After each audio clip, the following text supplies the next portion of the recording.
I'm D.G. Valdron. I've written 20 books on sci-fi topics, including cult TV. I love shows like Star Trek and Star Wars because they often have more to say to us. They reflect society and times. But especially, I love the quirky, off-the-beaten-path stuff, the obscure, the overlooked, the buried treasures, and the lost gems. I'd like to talk about Starlost and how there was more to it than meets the eye. This is my Kickstarter. So, Starlost.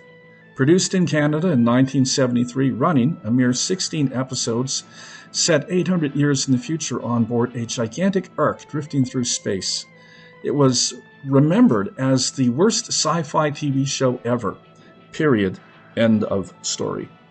That was courtesy of Harlan Ellison, the show's creator, who did an epic hatchet job when he quit and walked out the door. But you know what? There's something more to the story. When the big names departed, the show was left behind in Canada, in the hands of Canadian producers, writers, and directors who made it their own.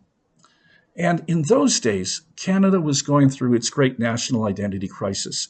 Canadians were asking themselves who we were and what we stood for. Were we just a confederation of regions, or simply Americans with bad weather? Or did we stand for something?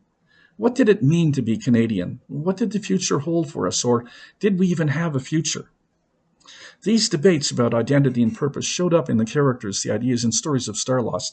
So maybe we should be looking at the Starlost not as a failed sci-fi show, but as the product of a culture and society that had its own sensibilities and concerns, that had something profound and interesting to say.